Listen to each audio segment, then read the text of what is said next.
Yo. You know, homies always ask, Dollar, how can I be a baller like you and get with all the honeys? Well, I'm here to tell you how you can have instant steez like me that'll have you beating off the shorties with a stick. Here's the secret. If you want to be like Dollar, you gotta dress like Dollar.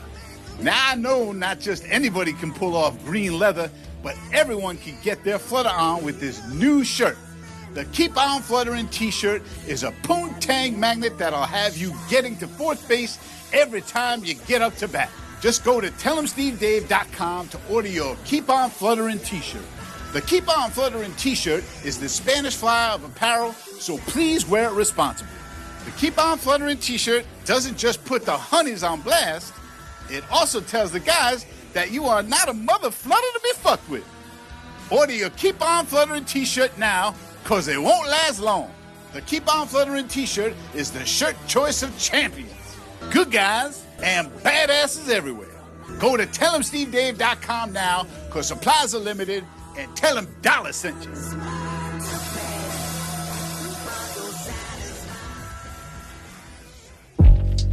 Wannabeez. How we gonna do the time warp again when you ain't even let me do the time warp once, you raggedy bitch? I liked Maxwell before, but after this weekend, I think I'm in love. You probably made my whole fucking weekend. This is why we love Maxwell. I'll be batting pussy away left and right, Dad. Give me a motorcycle. You looked me dead in my eyes and you said motorcycles are for assholes. No power, no shower. Oh, dookie booty T-Rex, you nasty. Oh shit, I'm gonna be loud for 1 second. Hey, somebody bring me my goddamn coffee, please. Thank you, love you. It's in there somewhere. I know I made it. I hope that works. That worked fine. That worked awesome. That was a perfect intro. That's kind of a perfect intro right there, guy. I feel like it's got an 80-ish% chance to work.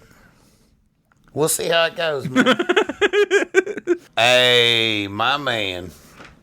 I appreciate you. Just y'all can't see it on the podcast, but I just want you to know. Oh, I just want you got to it. deliver it. whoa. Yes, sir. Nice. There it is. Yeah. There it is. Yeah. Nice. It works. That was, I'm not going to lie, bro. I'm not saying we out here setting records. But that came pretty fucking fast, bro. And it ain't even like I'm just in here by myself and that came fast, bro. I was like, ooh, what if somebody don't bring it to me? And now I got these motherfuckers watching and listening. And y'all ain't gonna say nothing but judging. I know you would be judging. Be like, he ain't got no coffee. Look at his eyes drooping. They said, Dad's on the mic. We got to get this shit in there. Hey, bro, you'll find out that kid be 3 years old and you'll look just like me. You'll be 45 somehow.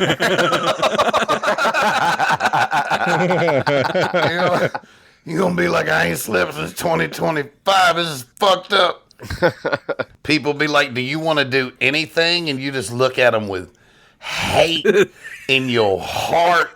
Bitch, yeah, I want to do something. I want to clean this part of the house. I got to cut this fucking grass. This motherfucker need new stuff every day.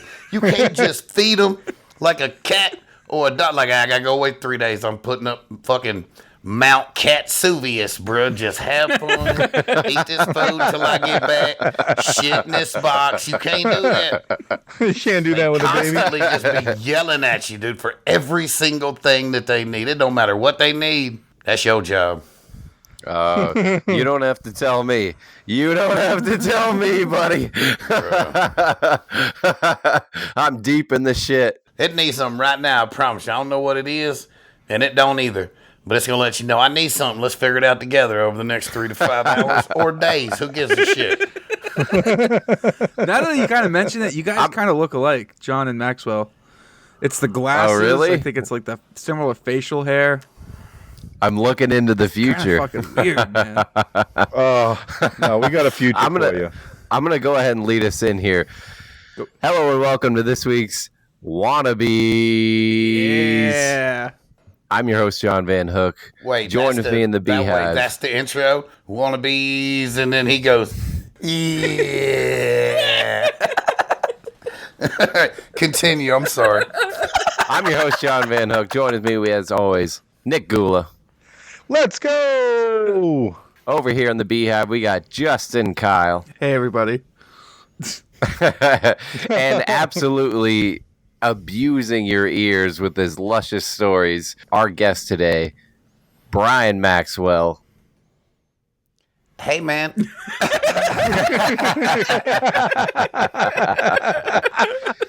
So Come on out the gate.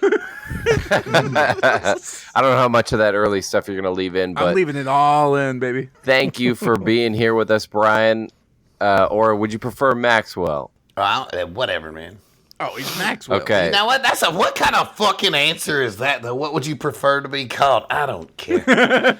Either one's fine. It's like depending on where. Like if I'm at school, everyone calls me Brian. If I'm and tell them Steve Dave Land, everyone calls me Maxwell. In the pro wrestling world, everyone calls me Max. I don't particularly care for any of them. Now, would you care if I put an accent on? Now you can do whatever you want to, man. It's a fucking free-ish cool. country. Awesome. All right. Well, I just wanted to say, thank you, Maxwell, for being here with us. Is that racist? No, it was just terrible. Terrible. So one of the beautiful things about having a voice that sounds like it has a broken carburetor inside of it is that everyone that you meet in life has an impression of you, because it's not particularly hard to get in the neighborhood of. You just have to go, all right, gargle some rocks. But it is, I guess it's like when people do Christopher Walken's voice, and then he's like, no. I don't know. I don't think I do too bad of a job. It's pretty bad. Yours is I don't know how it happened, but it somehow got better and worse at the same time. Listen, I've been listening to you talk for a couple minutes now, and I think it's getting pretty good. If you ask me personally, I just listening to you talk right now, listening to you try to connect the goddamn Bluetooth. It's just awful, been man. great. You got no gargle in your voice. You need some balls. Put some hair on your fucking You need chest. some when raw- you say you that. need- Like you got to believe that you're ready to stab a motherfucker in the McDonald's parking lot for like Listen, the motherfucker, most insignificant. I'm gonna stab you. Talking. We're in McDonald's, and I'm gonna stab you. Yeah, that shit's dangerous. It's a dangerous voice, bro. Like, look, They never should have put 2 lanes in the drive-thru. I was here first. there you go. Now somebody loses their life. That's how shit happens.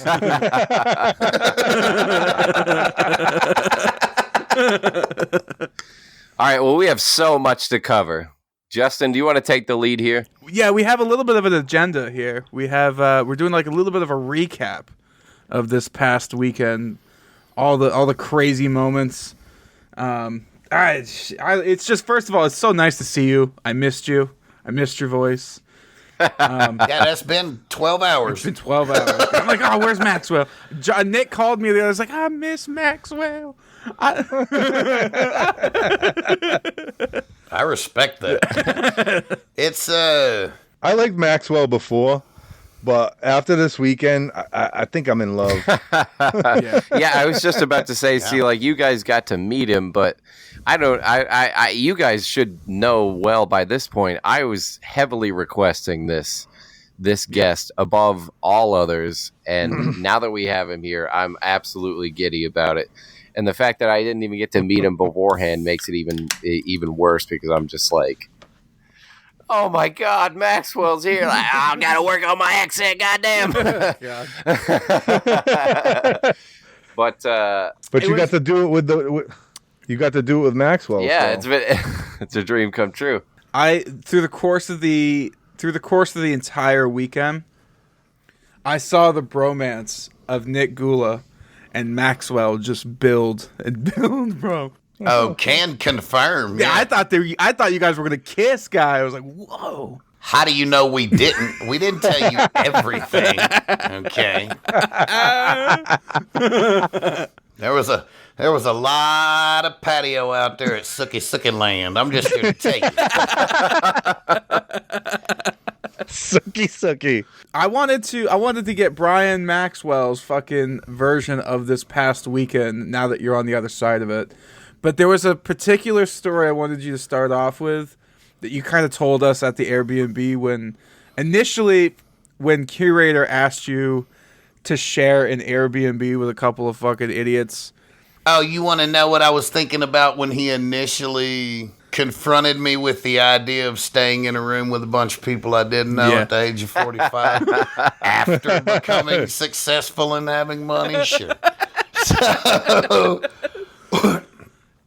and it's nothing against, I guess it's against most people. No. There's a thing about staying in rooms with other people, right? You stay in a room weirded with out too. one other person, it's already fucking annoying.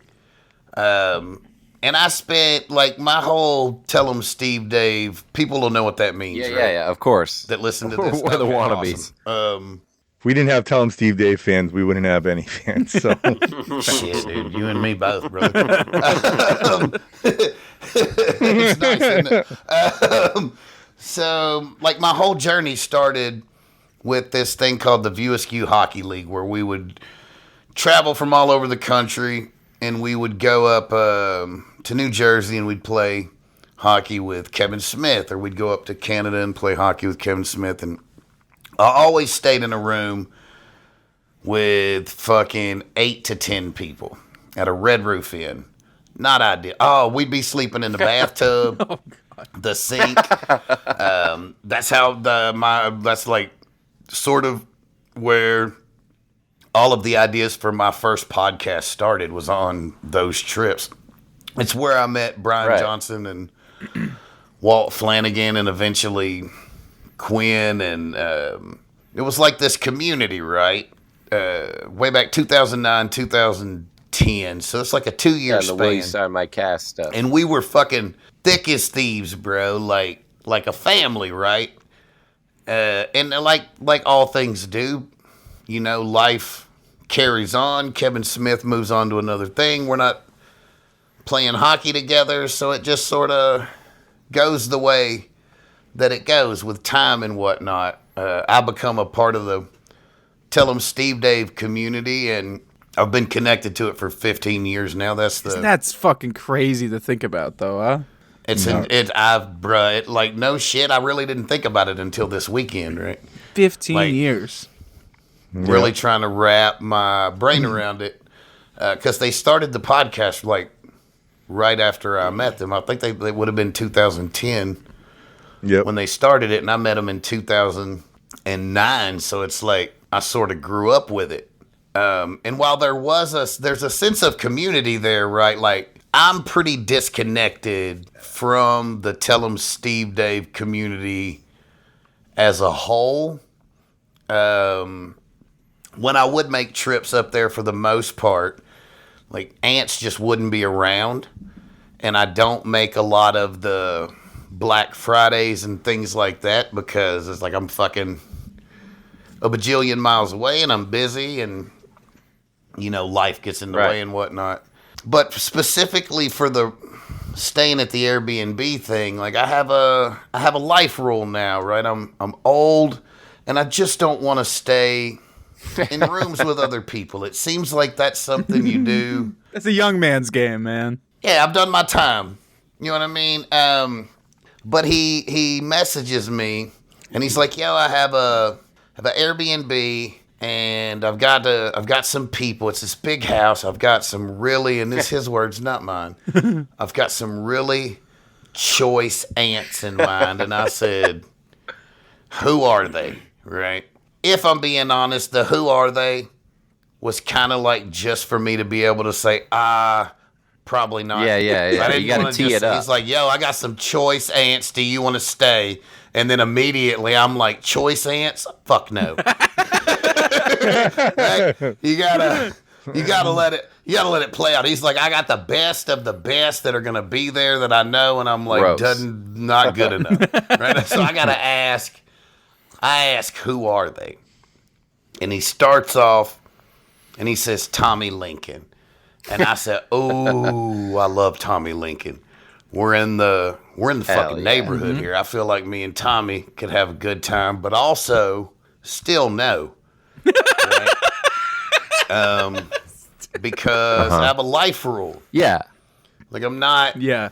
I don't want to stay. I just don't want. The like rule. I don't have to. Yeah.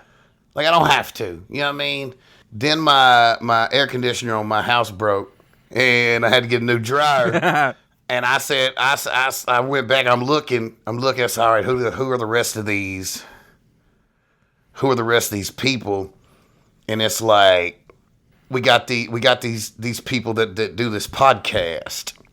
That must have been like, oh, fuck me. Here we go. I said, well, Here we go. Here's the thing, right? I didn't want to immediately give up on you because I'm like, I'm a mediocre white guy with a podcast. Let's see what it's about. And he said, well, their podcast is about another podcast. And I said, oh, goddamn. Here we go. Goddamn. I said, man, this is right. So I said, it's fine. I'm gonna listen to one of their podcasts. I'm gonna listen to it, and I'm gonna immediately decide, absolutely not, no way. I listened to it, right, and I'm like, shit, I don't hate these dudes. Yeah, what episode did you listen to? The fucking latest one. Oh, About the baby. Yeah, what was I gonna do? Go back to the first one? okay.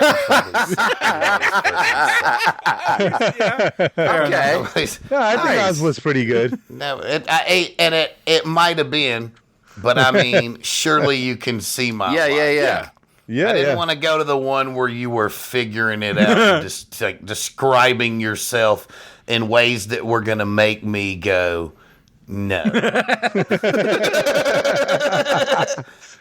So I'm like, okay, I need to save money, but also,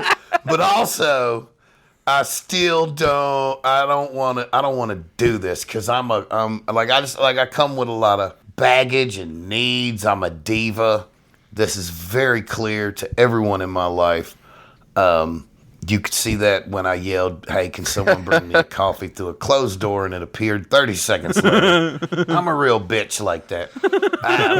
So there's one more name, and if this name is even remotely in the neighborhood of not ridiculous, I'm going to stay at this Airbnb. And I scroll down to the last name, and it says the last name is a guy that we met in Key West, which is immediately a red flag because y'all was in Key West 3 fucking weeks ago. So y'all met this motherfucker 3 weeks ago. Right? Be John Wayne Gacy. This don't make no sense. Yeah. He said, how in the fuck? Like, I'm no motherfucking math scientist, but how in the fuck, time-wise, just time? Like, I don't know, what's he working on, dog years? How in the fuck is you 3 weeks in and you top shelf, right? Well, the story is about Eli. He got everybody high in Key West. That's really like about literally his thing, and he did the tequila song, and it was pretty funny. He did the lip sync to tequila. I mean, Eli was super chill. He was super nice in Key West. I mean, honestly, I didn't hang. The first time I really hung out with Eli was at the Airbnb. So that was also a little bit of a gamble on my end too. I was just like, I don't even know this guy. Oh, clearly no one did. That's how time works. So I checked this man's. It was Instagram. I found him somewhere on the sociables of the medias, and it was just weed everywhere. And I'm not gonna lie, immediately went, I'm in. I'm in because if nothing else, Yep. Me and this dude can sneak off, and we can just smoke weed the whole time. Yep. And hide from everyone else, right? He also, Eli, just sent me a message because he knows my back's fucked up from the fucking weekend. Yeah. He sent me a picture of some lidocaine patches that he's gonna mail me. Oh my god. Nice. They're like over the counter. I don't know if they're whatever they are. They're like over the counter, like back heat. Some sort of fucking patches he got for me, and he was like, "Yo, these will be good for your back." What a fucking guy. Like just, dude, like Awesome. just the sweetest shout out Eli dude, if you're right? listening. Like Yeah. caring, right? Like, and that's the main thing. I mean, bury the goddamn lead. I went to the Airbnb. Yeah. It's like, but there's a reason why, because I know where the story was going to end, right? There's a reason why I started it with the View Askew trip was like a community, like a family, right? And I'm 15 years in. I ain't never felt that with Tell 'em Really? Steve Dave. Fans, there was a big, huge disconnect because it got weird for a while for me with some people who didn't really care for me being on a thing and whatnot. Like it was bad for me for a minute there, right? So it's like I got scared to get close to anybody. But this weekend legit felt like one of those View Askew trips, right? Where you leave it, and we used to call it the VA blues, right? Because it would take a week to recover from one of those weekends. Yeah. When you get back to like your regular Yeah. life. Yep. Fucking sucks. Yeah. It was Hell yeah. it was a good fucking time, man. I couldn't have asked for better people to share a house with. I didn't spend no time in the room with the door shut. Like we were straight chilling the whole time. it just constantly felt like we didn't have enough time together, you know what I mean? 100%. I felt that too. 100%. The day after, I was so bummed because I was like, I'm not gonna have any more Maxwell quotes of the day guy to get me started and get me started on my day, and I was very depressed. Yeah, we called each other. We were just like, man, I'm so sad right now. That really is though. That's that sense of family though, right? Yeah. Like when you was young and whatnot, and you go and whatever it is, Christmas, Thanksgiving, whenever you see all the people and get all the things, and it's just every second, literally every second of it, outside of I'm gonna say an hour and a half at a Rocky Horror Picture Show. Yeah, we can talk about Every that. second of it was amazing. It was the best thing ever, guys. Yeah, John, we all went to a ever. Rocky Horror Picture Show like concert thing. Like it was like a play thing. It was awful, bro. It was so bad. a shit show. They were playing the movie, but it was also like a drag show at the same time. So people were like performing and screaming, and there was lights, and it was terrible. It was 45 minutes late. It was 45 minutes 45 late. That minutes motherfucker late. Didn't even started at 10. It ain't start till 10:45. with an awful look like magic it's- show. Awful. Bruh. That the drag queen wig popped off 10 seconds into her performance. Like Yeah. that should have told us right there. This train wreck. Yeah, oh yeah. Fuck it. She just kept going though. She actually Like, did a fuck good it. job once that wig popped off though. Like props to that drag queen, but that magic trick should not have been 7 minutes. No. Yeah, we in a theater. She said, "Let me bust out some close-up magic in this theater," and then yelled at us for being in the back. She said, "If y'all in the back, fuck y'all." I was like, "Well, bitch, you the one been performing for 38 minutes on a show that's 41 minutes too long. When I'm already tired and Googled the goddamn runtime, 1 hour 40 minutes. I've been here 1 hour 40 minutes. The goddamn show hadn't started. How we gonna do the time warp again when you ain't even let me do the time warp once, you raggedy bitch?" Yeah, that's exactly what happened. The best thing about that situation was Kyle. Yeah. He had no clue that he had right behind him was Maxwell and the Curator guy. That was the best thing of the night for me. The best part of the night was like when everybody stood up to do the time warp. I looked behind me, and all I see is Maxwell and Curator beeline the fuck out of the theater. Gone, dude. Gone. We was in anticipation of leaving that motherfucker, dog. He like me, I don't give a shit. I'd have got up and been like, just bonk right in front of a light. But he was like, there's spotlights and stuff. Let's be respectful. And I said, I promise you, dude, as soon as I see you move, I'm behind you like we trying to escape a goddamn fire, dude. I want to be out of this more than anything. That was my one regret. We should have just stayed at the Airbnb and got high with Eli and had a fire. Yeah. Would have been way better. He was a smart one. Yep. I leaned over to the Curator 20 minutes before any of it started because we was 21 minutes late. I said, Eli, the only smart person in this group. I'm sticking with him the rest of the weekend. Everybody else dumb as fuck. Yep. I've been up since 4 a.m. and I worked hard in my life, man. Real fucking hard to make sure I don't have to wake up before fucking 10 a.m. ever again if I don't want to. Hey, Here fucking I am, men, 4 Brian a.m. I don't want to Maxwell. go to this motherfucker.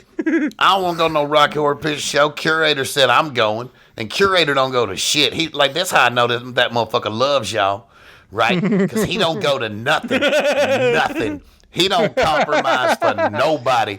And he said, I don't really want to go, but I'm going to because I'm trying to do more and be more sociable. And I said, well, goddamn, look at you showing growth. Let me show growth too. And that's where I went wrong. I should have not grown. I should have went back to the old me and said, fuck y'all, there's pizza here. It's drinks here. It's 7 different kind of weed here. Fucking, it's everything I need is right here. Yep. And then we left. I wish you had led that brigade because I would have joined you. Like fuck, because like everybody was just like, yeah, I already got tickets, and I'm like, all right, well, I guess let's also buy tickets because I was like, fuck it, let's just but you got popcorn, Justin. The popcorn was terrible. I would have rather have fucking kicked it with Eli. I bet it was terrible. Everything in there was. We walked in. This how I knew it was bad. We walked in. And the man scooping popcorn was wearing a goddamn tank top. Yeah, sweating his balls This man off. curly ass, just sweaty ass armpits, just flanging into. And then he ran out with a sparkly coat on and said, "All right, welcome everybody. I'm the leader of the club of people who's putting on this show." I said, "Bitch, you was just in there in a tank top." Scooping fucking popcorn. Is that why this show's 40 minutes late? If you'd have let me know, I'd have scooped fucking popcorn for you. Granted, I ain't had no sleeves on either, because I believe in fucking holding true to the character. Which is bullshit, because I saw Quinn for the first time in years. And I'm not wearing sleeves, and his only comment about seeing me was still sleeveless, that guy. Motherfucker, no, I'm not. That's crazy. That's crazy that happened. That was so funny. That's crazy that happened, bro. I've been wearing sleeves for the last 728 fucking days, bro. I remember that morning you woke up and you told Curator like, this is the one time that I'm not wearing sleeves because that's like my character. That's who I am. Bro, thank God. That's confirmation somebody heard that. He said, still sleeveless, that guy, motherfucker. That was honestly one of the coolest parts about the whole weekend. We were at the studio. We were hanging out with Bride, Walt for a second, and then as we were leaving, we run into Q in the hallway with Maxwell. And he was super cool. He just said hi to us. But it was just fun to see Hugh and Maxwell sort of interact like old friends would. Just for like a quick second. You know what I mean? It was just like, whoa. I've always wanted to be like a fly on the wall for a second. And now I am. I actually walked into them while they were recording Tell 'em Steve Dave. And I opened the door and closed it real quick and walked out. Oh, yep. Yeah, I probably shouldn't reveal insider secrets or how much of an asshole I am. But we got a text from you, Curator, and myself, and it said, "Hey, they're recording." And I immediately texted Brian Johnson, "Hey, I'm on my way to the store." Yeah. I didn't tell him I knew they was recording or anything. I just said, "Hey, man, I'm coming," and we just fucking walked in. Yep. But with Q specifically, right? I know how fucking incredibly busy he is, right? Yeah. and how many things, like how many times he has to give up. Like if he was there, I know for a fact he gave up something very important to be there, and I'm never gonna be the guy that's like, yo, let me hold you up, right? So whenever I see him, I catch a quick hug, we talk fucking 30 seconds to 2 minutes, and he's generally on his way. Yeah. But like he's, like I said, I haven't seen him since the last time I ran into him in Nashville. I haven't seen him in Jersey in fucking 10 years. Wow. I've never seen him at the studio. That's the first time I've ever seen him at the studio. So that was like history that we were witnessing. It's part of the lore, guy.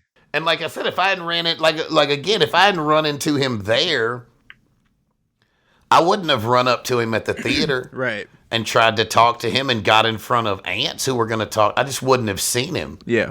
Y'all saw me all weekend. I tried to stay out of the way and not take up anyone's time, dude. I just wanted to be there for people who wanted to take a picture or whatever it was, bro. I just wanted to be a part of the thing that was happening, because Tell 'em Steve Dave is, like, my wife and I talk about it all the time, dude. That's like, there's pre-TESD and post-TESD, and that's sort of our life. Yeah. That's the shit that made me go, well, I'm never working a regular job again. I'm just going to be out here entertaining. I'm fucking dope at this. That's how I've been feeling lately, because I'm just like, every time I go to New Jersey or I hang out with ants or I do like a Key West trip, like whatever, anytime I'm with ants, I'm just like, this is what I want. This is what I live for. The energy, the community, just seeing people all the time. Everybody's so happy to see us. Like, it's just so fun, man. So fun. You get back to reality, it's just like, fuck. You're gonna be Ming and go to cons and shit. Fucking Wannabeez and put the Wannabeez. Nobody gives a shit about Wannabeez that way. Guy. So, but otherwise, I would. That'd be awesome. Well, I mean, somebody gives a shit about it. I seen all kind of motherfuckers coming up to you this weekend. It's true. That was one of the mistakes that I made. Not to go full on Professor Maxwell on you, but one of the early mistakes that I made in my entertainment career was putting a limit on the people who were listening, right? Yep. 25, 100, 1,000. None of that matters. Yeah. Right? Yeah. You have to look at it. I mean, unless you truly don't believe that you're great. Because if you truly believe that you're great, it doesn't matter if they're here now. Either they're coming while you're alive or they're coming when you're dead. Yeah. Right? Because if you're great, what you're doing is great. It don't matter if somebody knows it's great right now. We didn't know how dope cave paintings was till a motherfucker stumbled in hundreds of years later and went, look at this shit, bro. Buffalo on the wall. That's fucking dope. That's true, man. Yeah. You know what I mean? Yeah, How that the is fuck so do you true. know 200 fucking years from now that the common man ain't gonna be the majority? 90% of us are common man. We don't give a fuck what celebrities are talking about no more. I want to hear what the common man from motherfucking 2025 sounded like. Who's somebody I ain't heard yet? Boom, now they own you. You dead, you didn't see it, but that don't mean that shit ain't great. It's true. And if you believe you great, then this shit is great. Be great. I mean, Wannabeez is like my full creative outlet right now. It's fucking crazy how much fun it is too, just hanging out with Nick and John every week. Like it's like a responsibility that we have. Like we have to get together and have fun at least once a week and record it, and it's just so much fun, dude.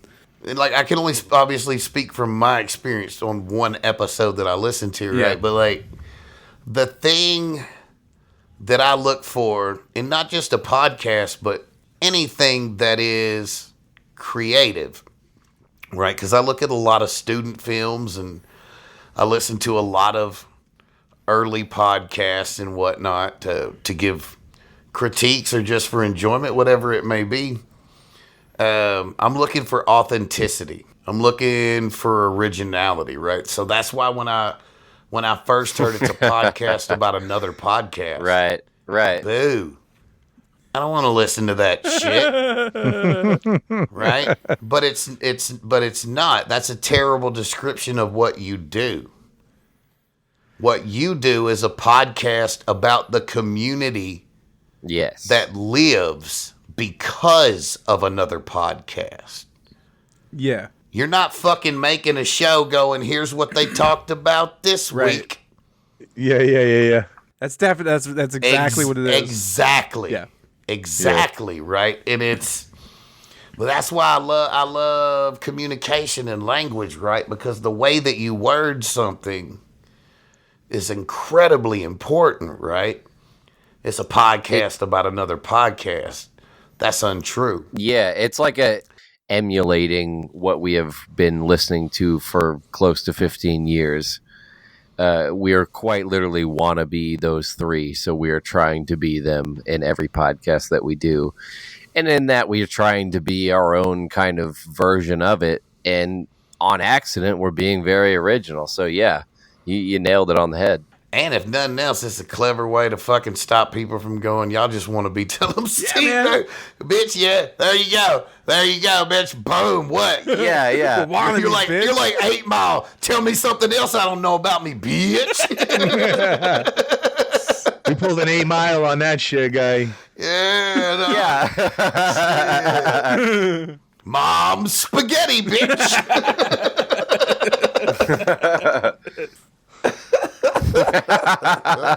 Maxwell, what was your favorite part of the whole trip? Do you have like a highlight? All that weed. Yeah. All the weed.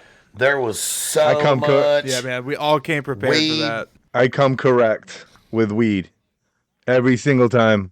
Like, go to the dispensary, but I come from where weed is not legal. Yeah. Me too. Yeah. At all. too, brother. It is, in fact, Yep. very illegal. I don't even smoke weed while I'm here. I have to give it up. I'm totally clean. If you're listening, police. Yeah, man. I'm sober. Well, that sucks. As a bird, police. for sure. That sucks for him. But I mean, that's if I was smoking weed and had weed and smoked weed every day. No there's way, no way that I police. could bring it with me, right?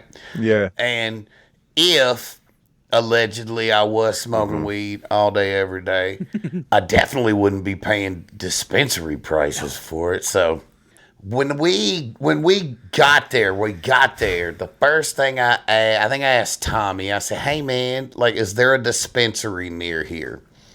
But everybody heard it. See, I didn't know none of y'all motherfuckers. Everybody heard it because we was locked outside. Yeah. Yep. We had So- Suki got us Is a for the first lying time. motherfucker is what Suki is. Bitch said the code was the same front door, back door, lie. Said front door worked, lie. Said the fucking upstairs had power, lie. She was like, do it slow. Talk to it slowly, guy. But so I said, hey man, we got 30 minutes. I am very frustrated because clearly I've made a mistake about staying at this Airbnb with these people. Because Curator and I done been in the house. Yeah.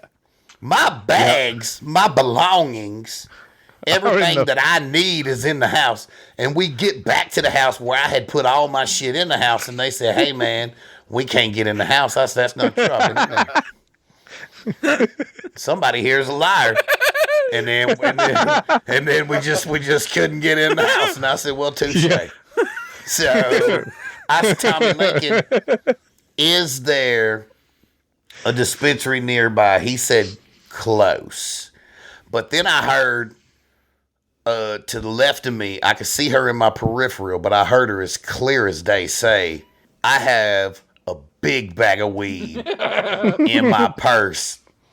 And I said, I would like to hear more about this. A big bag of weed. And he's talking, of course, he's talking about my wife, Peanut Sam. Yes. Peanut Gallery. Yes, he is.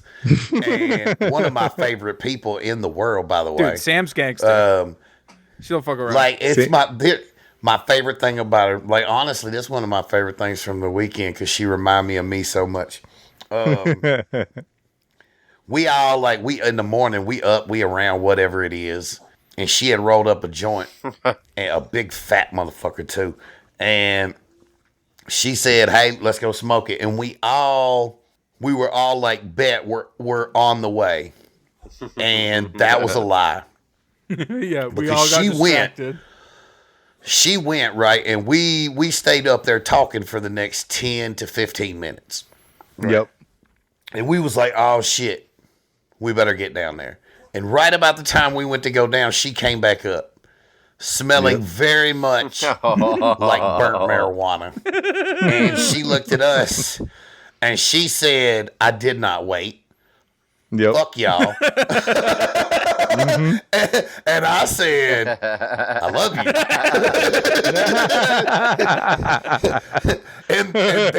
and then she said, I'll roll another one if y'all want to go smoke now. And I went, oh my God, I love you.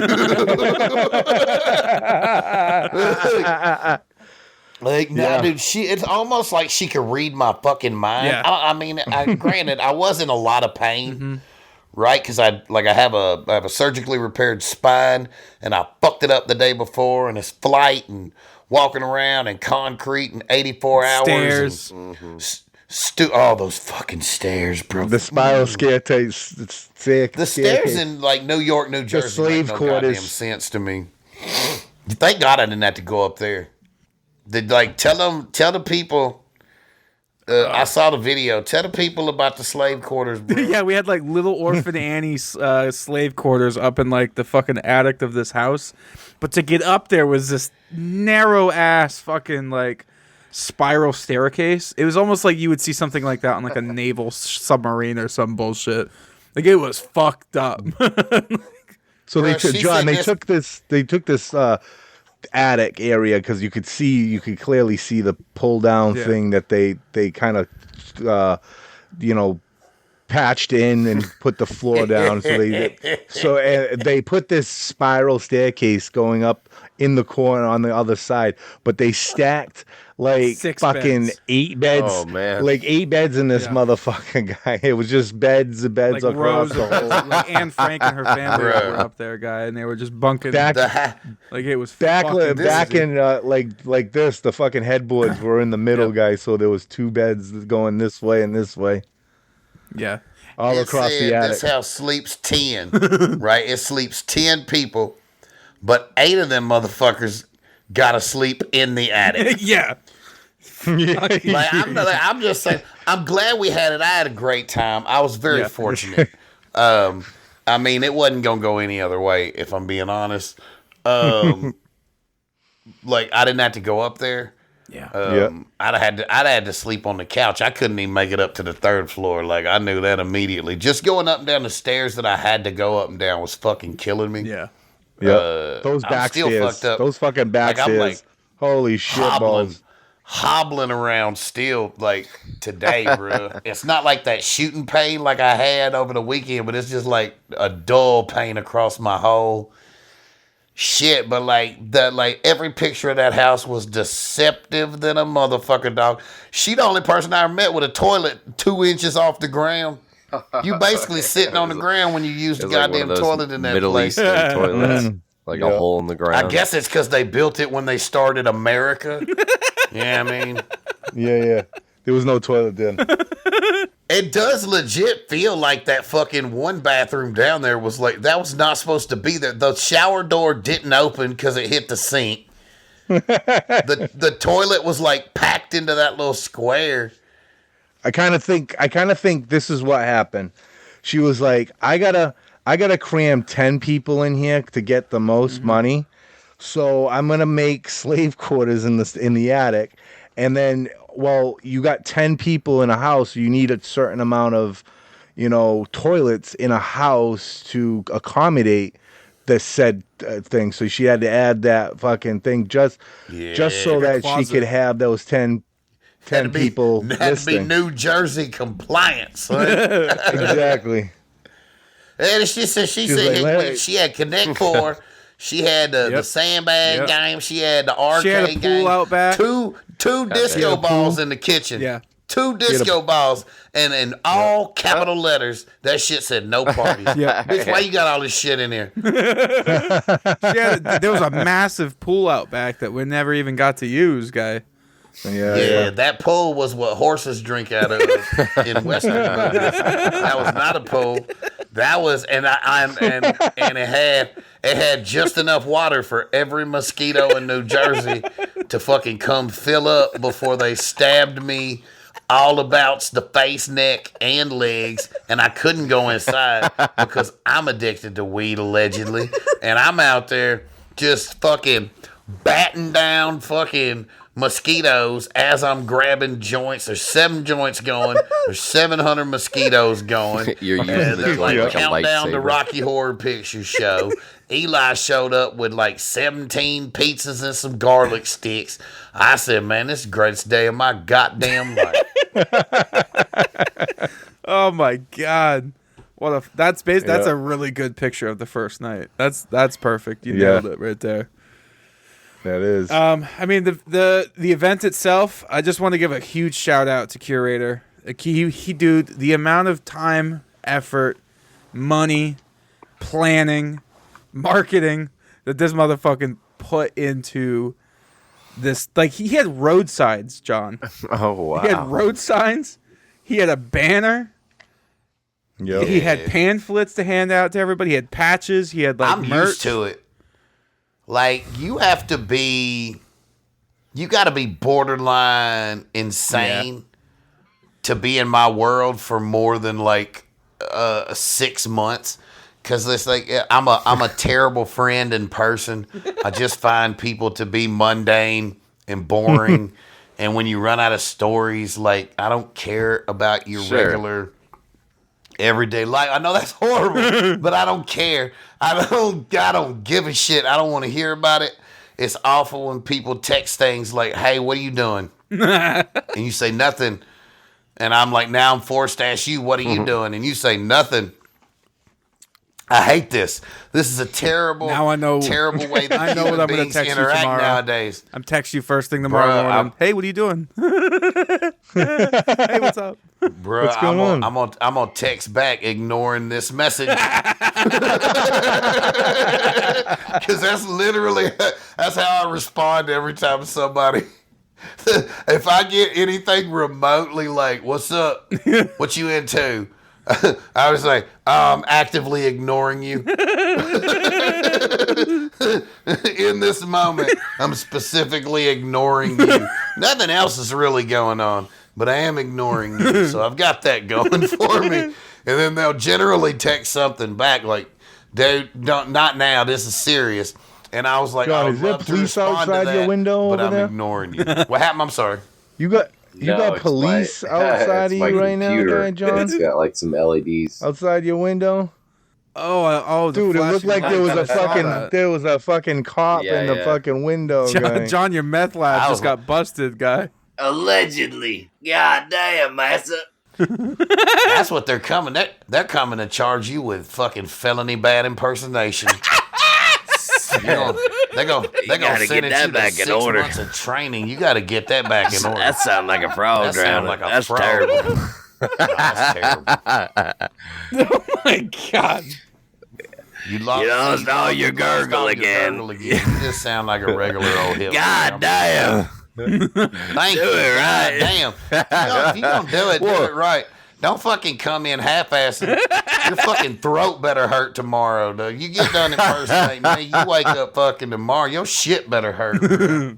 If this was Dave Portnoy eating pizza, that'd be a fucking 4-6. That was awful. We'll see what we get. Maybe I'll come back Okay. on in a while. You can I'll practice that practice. shit up. But I mean, My I didn't fucking spend 20 minutes fucking reconnecting my shitty headphones Just to my to hear- telephone after a series of failures, just to be fucking actively mocked by a man who didn't even have the common goddamn courtesy to meet me in person. Yeah, you know I named had that a baby baby? after you, right?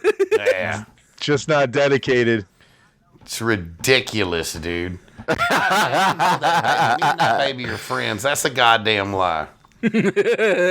Well, speaking of that, there was something, time comedian. I don't know that we went to the future. Oh yeah. This was a running joke throughout the whole trip. that Maxwell was your kid in the future that we brought to the present. Y'all laughing, but it's true. Like, Are you telling me the man on this podcast is the newborn like, infant that I have downstairs? Is that what you're trying to tell me? you think I'm just giving you a hard time because I like you? Nah, man. This is fucking years of deep-seated disappointment from a son to a father who continuously, on every tier and every level, came to the finish line of being a good father and just fucking fell flat on his face right there with victory in his grasp. It just flew away. And I'm not gonna lie, dude, I'm here for my pound of flesh, for everything. What I want to know is you ever what did wrong with horrific Dad. crime did you have to do that where you had to make Maxwell from your first name to your last name? What are you running from? First off, this was the biggest problem with my childhood is you would ask stupid fucking questions like that, right? Like I would be trying to connect with you on an emotional level, and you would just be like, blah, blah, blah.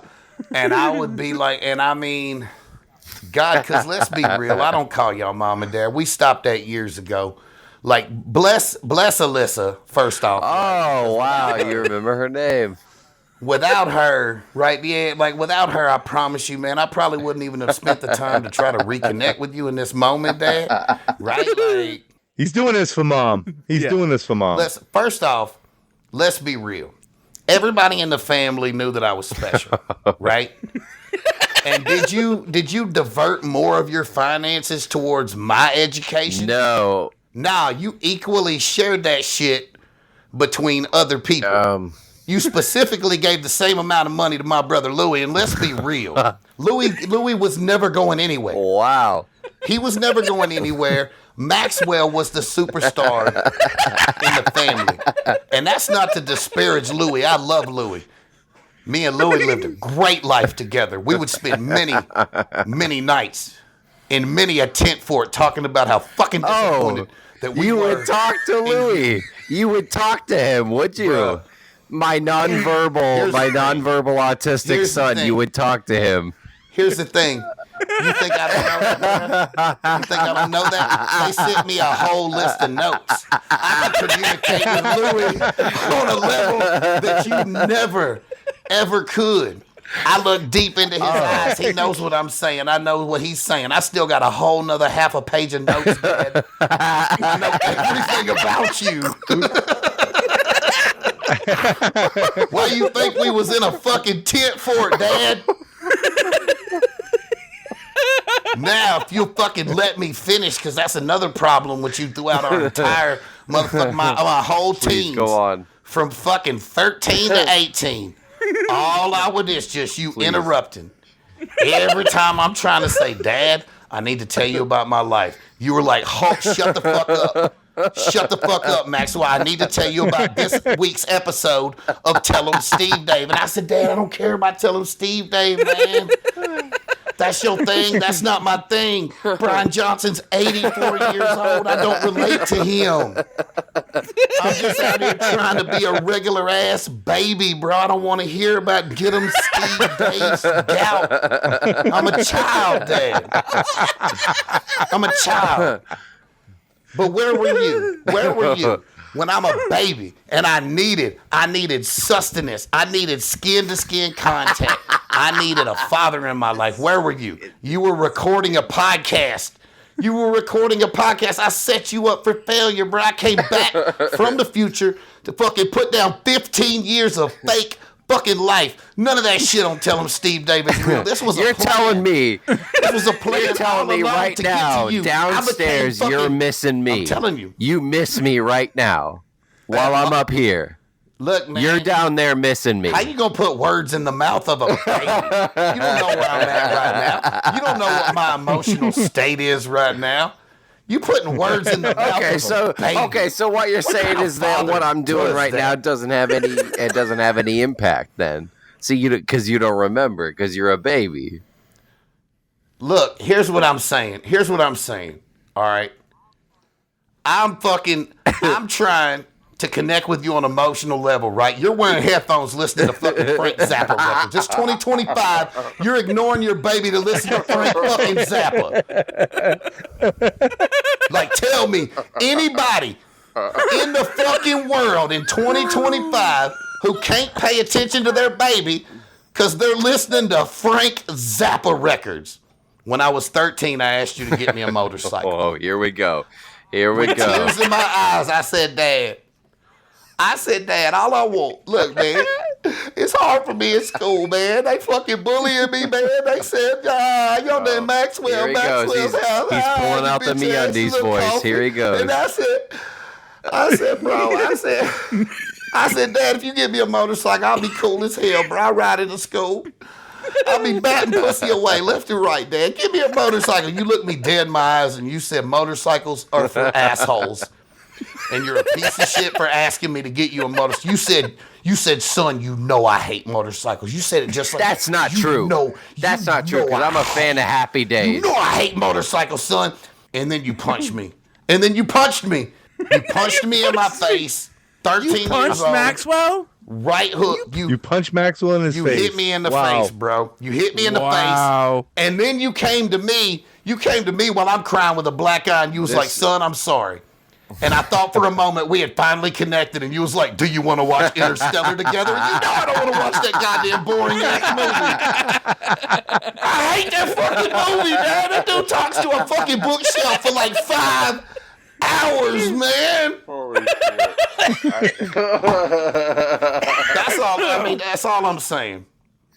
Put the paper down, and it's Maxwell. like, I felt if you could tell, just tell me. If they're like, because this was the thing that fucking, this is what broke us. This is what broke us, right? Tell me, is this true?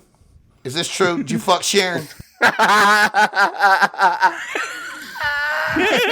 fuck Sharon, Dad? Crusty asshole Sharon, Dad. That's you. No, all my friends when I was an adult, why you think that, but they said we know what happened. No. They make fun of me to this day. To this day, they make fun of me. All my friends say, "Ooh, your daddy fuck Krusty Sharon." That's what they sing at me. I That's what they swear sing at on me. I be in my Jeffrey sleep, Parker's life. in my nightmares. Dad, don't fuck Krusty Sharon. Dad, don't do that. I wake swear up sweating. on Jeffrey Parker's life, I would never do anything like that with Sharon. Every Wannabeez listener knows. On my life, I would never do anything such phallic with Sharon. Maybe in the future, but it hasn't happened yet. I can't confirm it. I'm from the goddamn future, and I can't. Well, you know confirm what? It, but that's what I heard. The future can and it change. Has caused me a lot of personal, especially when you meddle trauma. with time. Knowing this about the future, maybe I can alter it.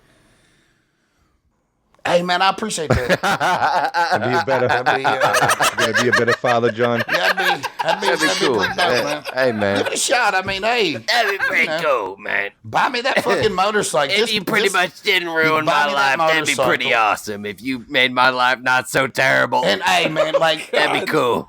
I tell you what, I'll be honest with you. If you want us to have a good relationship, just please don't fucking put Interstellar in here. Just let that one go. I'll be honest, I kind of dig Frank Zappa, man.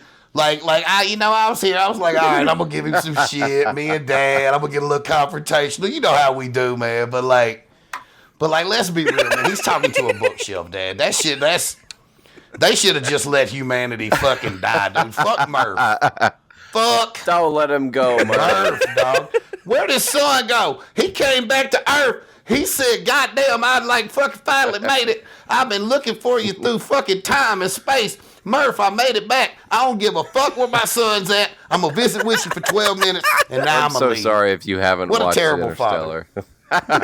You're fucking lost at this Interstellar, point. I'll be honest with you, man. Fucking congratulations. You're not my son. You did it. You've never seen. That's actually. Isn't that fucking crazy? I mean, it's not that I put crazy. Louis. Where I'm from, anyway, the time that you're from, this probably seems insane, but where I'm from, we're already past fucking the Third World War. Right. Right? The fucking New California Republic. Yeah. Refined the fucking time The continuum. Pretty quickly after, like, we repaired everything. Yeah. Like, it's all good. Don't even stress, dude. You and Alyssa lived to be like 400, dude. We fixed everything. It's great. However, we did have to give up. We had to give up meat. We're all vegans now. Yeah. Not Ladondo Ladondo land. Yeah, no, he's president Holy of Christ. the world. Oh shit! Well, Oh, John, look shit. at Of the world. I think we should say, look at what the See your Republicans do. actions. Of the world. Jesus Christ! Everything is Disney and vegan. This podcast has gone off the rails. Welcome to my world. This is why we love Maxwell. I don't follow no fucking rails, dude. My fucking ribs hurt. And bro. also, like, you only have your fucking self to blame, dude. I didn't raise me. Fucking put this on me, dude. Have you even been fucking listening, dude? This is your fault, not mine. This has been a running joke the whole weekend. We've been talking so much shit about you. Yeah, Yeah, I mean, yeah. We thought it would be the best thing ever if we brought time comedian baby Maxwell back. yeah, dude, and we were wrong.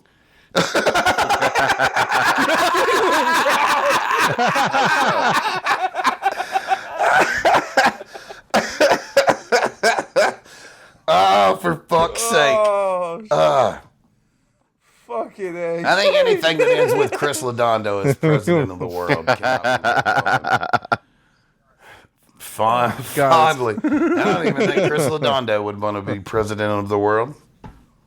No, probably not. Fucking A. I wouldn't want to be president of that God. VFW we were at. Let's see. By the way, those fucking veterans be drinking. We had a couple drinks at that fucking place, dude. Holy shit. Yeah. Those motherfuckers be drinking. Yeah, they kind of bottles when away. we walked in, they were kind of like fucking the regulars were like, "What?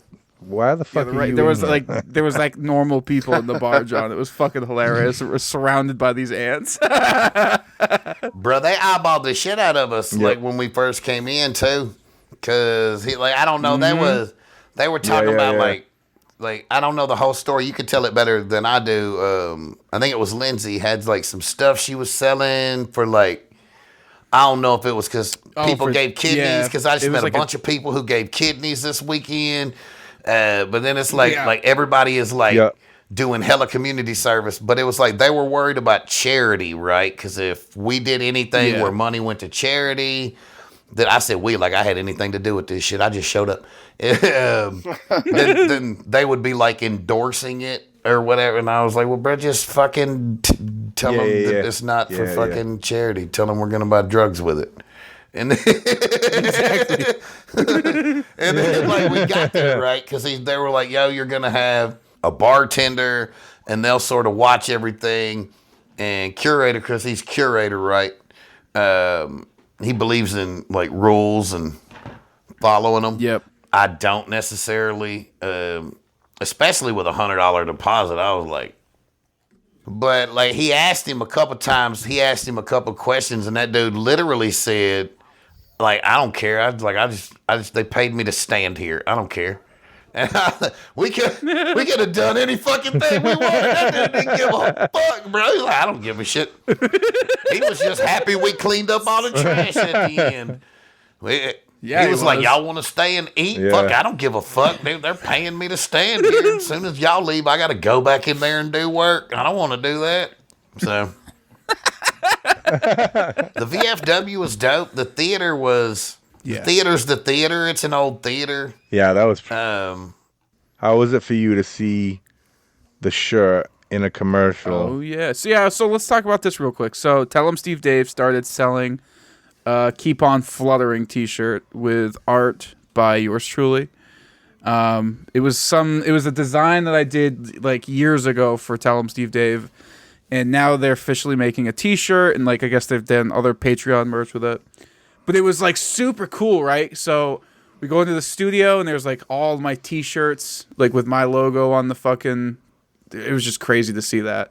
But then we're at the theater and they have a full-blown like advertisement for the t-shirt with Dollar Shave, and it was just like fucking mind-blowing for me because I had no idea. It was just like, what the fuck? Oh my, is going on right now.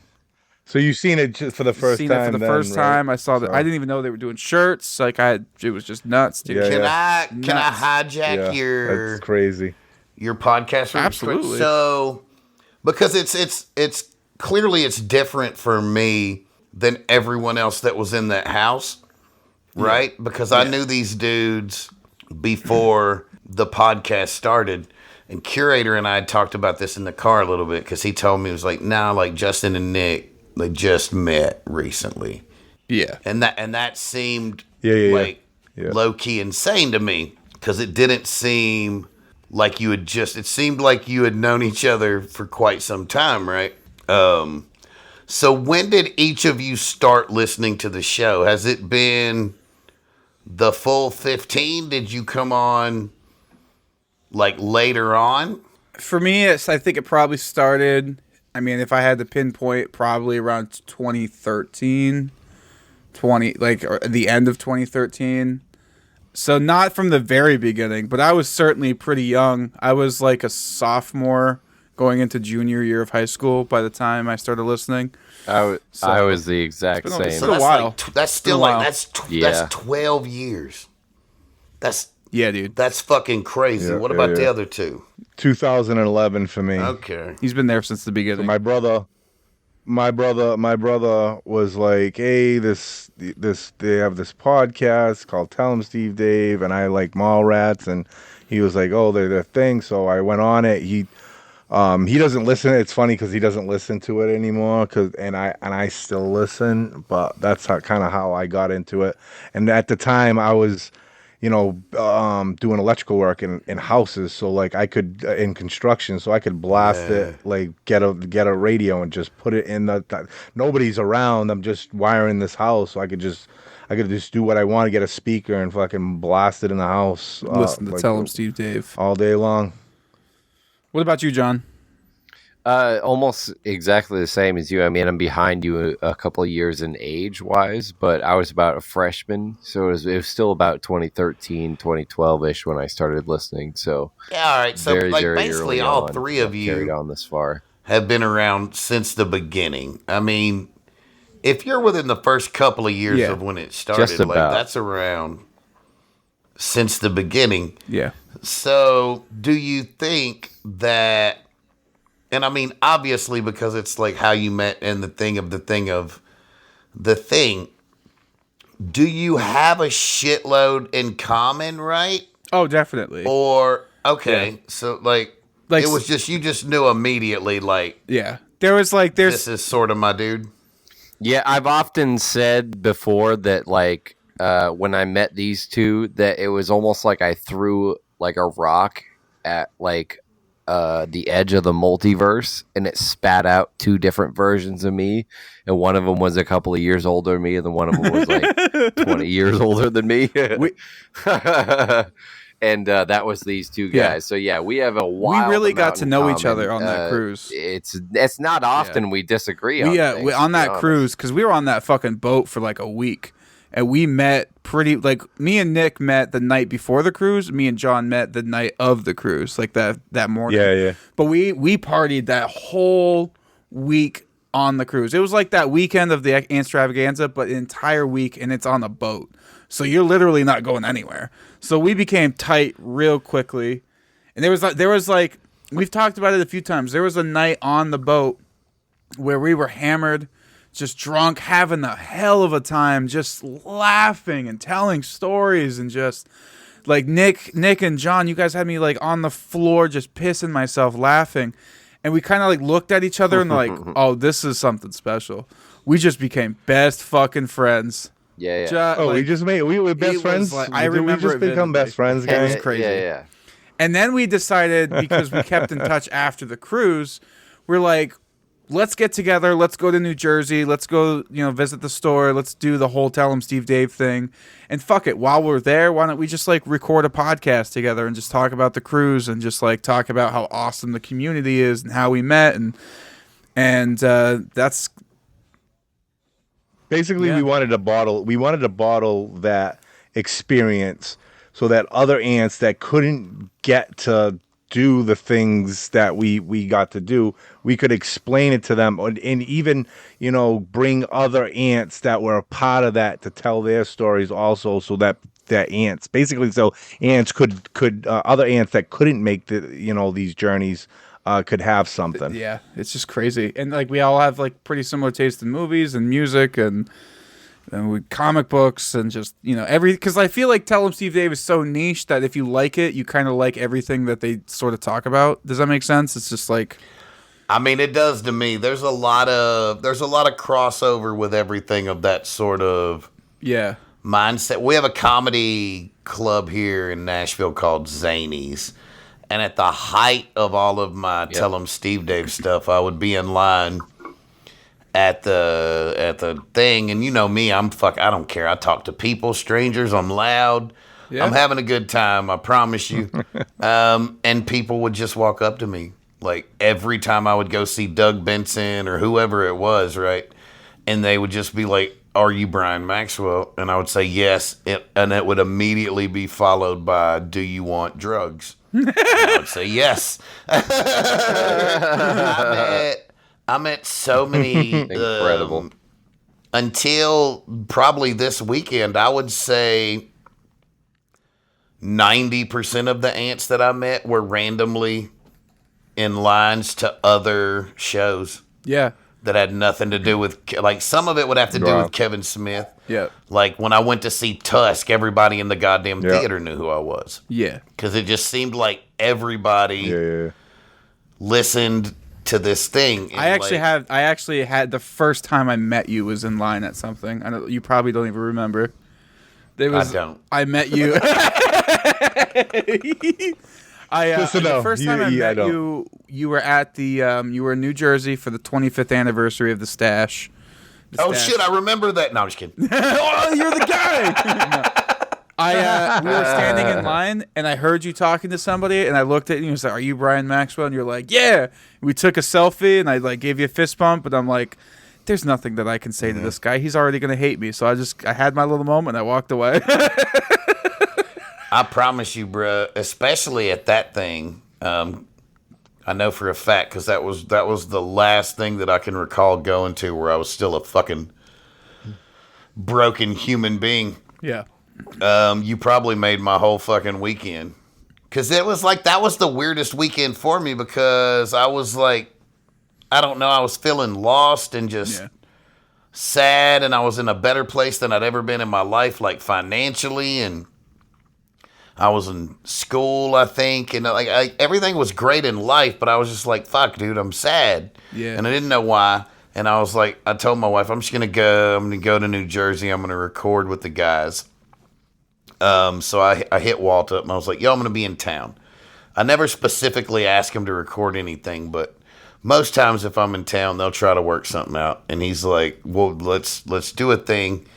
And I got there and we record and we get done. And he goes, are you going to the Kevin 25th thing?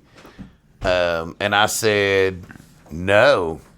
I have no idea what you're talking about because I didn't. And he goes, I thought that's why you came up here. Why are you here? And I was like, dude, I just came.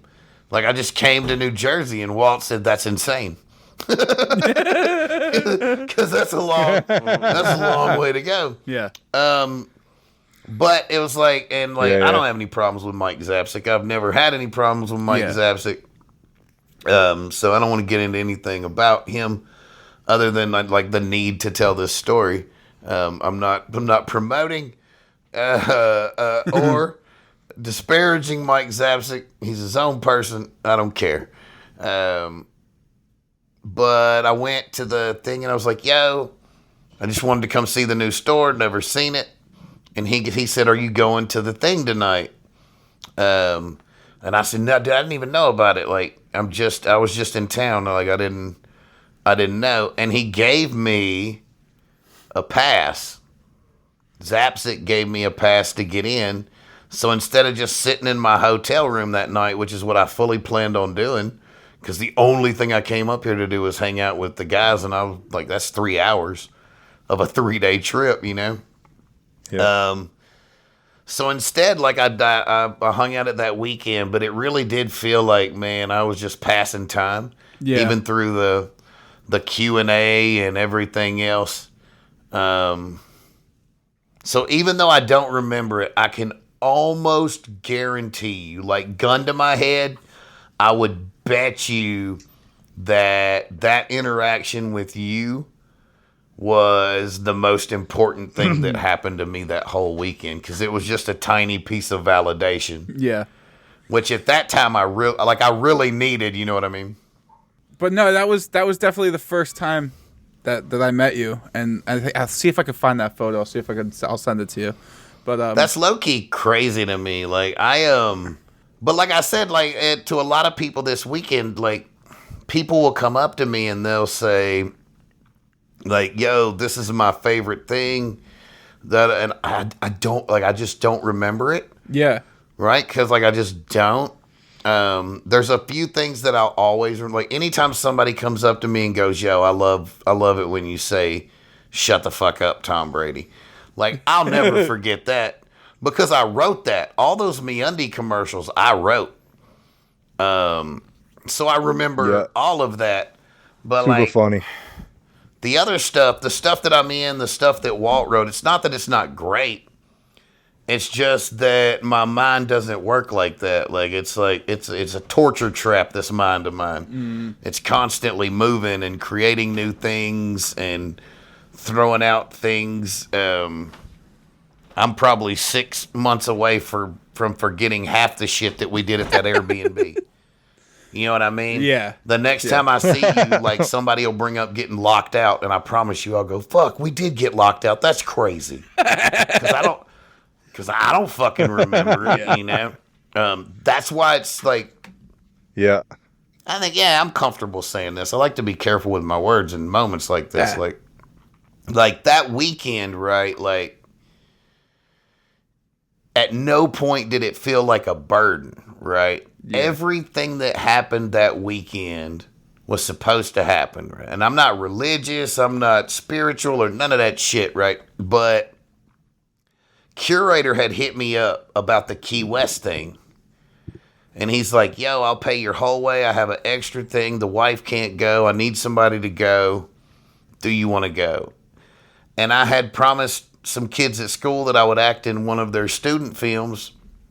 And I'm a man of my word, right? I wanted desperately to go to this Key West thing because I hadn't seen anybody in like a while.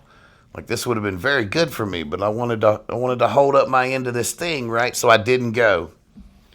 And that's how everyone met Eli. If I had went to Key West, we wouldn't know Eli. It's so true. It's so true. Yeah. And now Eli's at this Airbnb, the 3 weeks guy, 3 weeks legend, which I totally understand now. Yeah. Because it only took 3 minutes with me, and I was like, yo, this dude is legend. Yeah, dude. It's the real Will Smith. he is legend, right? That weekend just felt like 10 years from now. It's like, yo, that was one of those crazy sort of moments in time. Even though we'll get together again, I'm sure, right? And we'll have times again, even if they're great, nothing will ever be quite like that, right?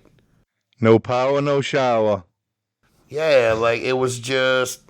It's like we had our own little lore within like a half an hour of all hanging out together.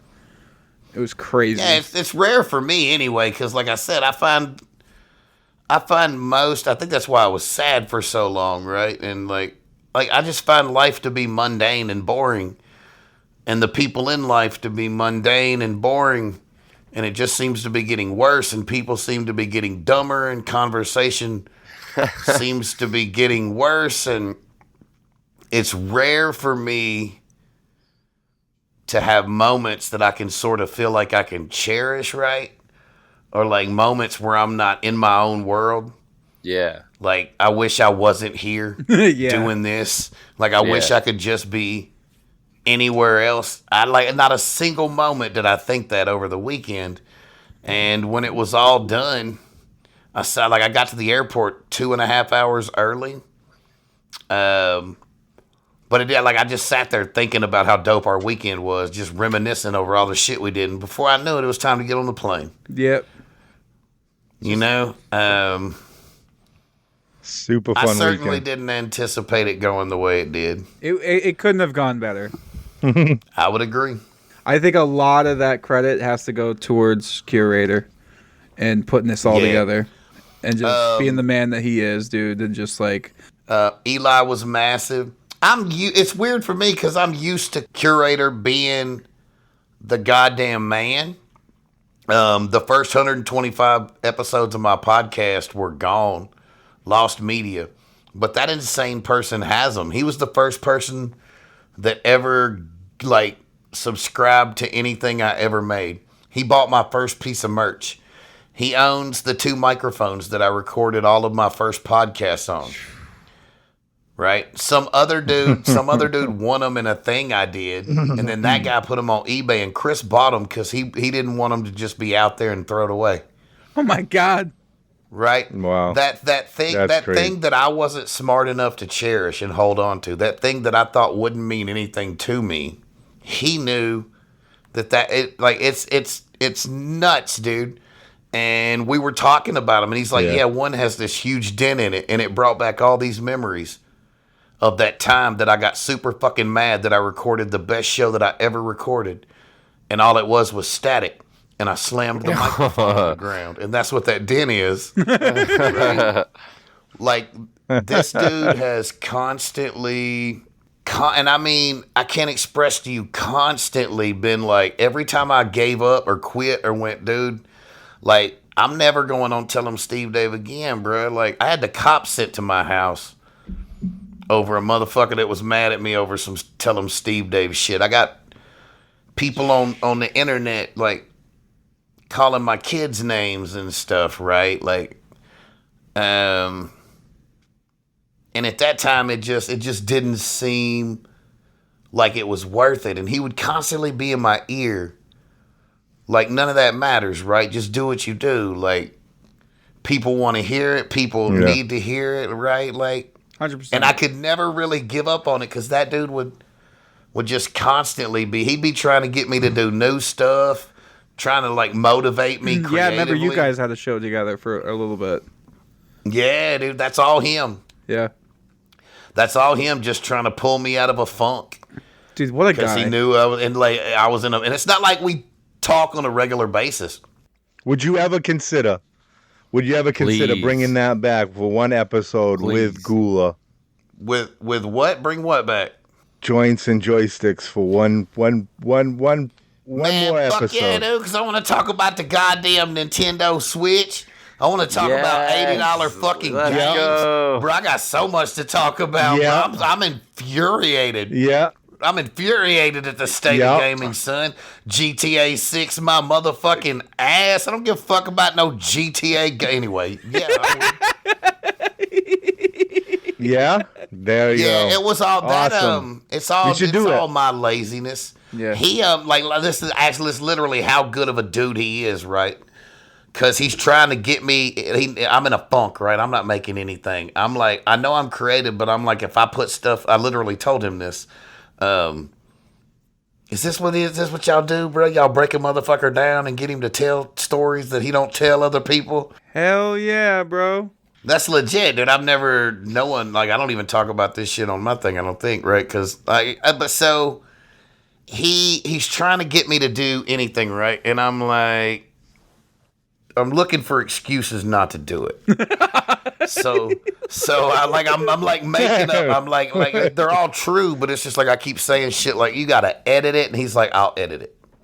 And I was like anything I did, I was like, you gotta. He was like, I'll do it. All you have to do is just talk. Show That's up. it. And I mean, I kind of what I do. Like I just failed show him, up. right? But it is what it is. I failed a lot through that time. It's really only the last, I would say, 3 to 4 years, probably the last 3 years, like really, really figured out like who I am as a person and how to live life without being like an asshole. Like maintain my same comfort level and happiness, right? Same out loud personality. Same insert myself into the conversation personality. Need to be seen personality. But with a want for everyone else in the room to be as happy as possible, right? To be okay with, all right, these people ain't feeling me being loud, I'll just leave. Instead of like, fuck y'all, if you don't like it, you leave. I'm going to be loud, I'm loud. And I don't know, dude. I'm like in it, like, they talk about it a little bit on Tell 'em Steve Dave this week. I wish I hadn't listened to it because it made me emotional as fuck. And Q said still no sleeves on him, which made me a different kind of emotional as fuck. Because I didn't tell them any of that, right? Like, the idea that someone who's known me sort of at my worst, sadness-wise, could just see me. Yeah. And go, he's happy. I didn't know that till I listened to that Tell 'em Steve Dave, right? Like, fuck, man. That's cool. That was one of the things that I noticed about you instantly when I saw you and Curator sitting in the studio and my little crew got there. I was like, this motherfucker is like, everybody in here is laughing, having a good time. Like, everybody in this room is just happy, man. And then like the more we talked, it was just like, this guy is just like in such a good place. He's so happy right now. It's like, it's infectious.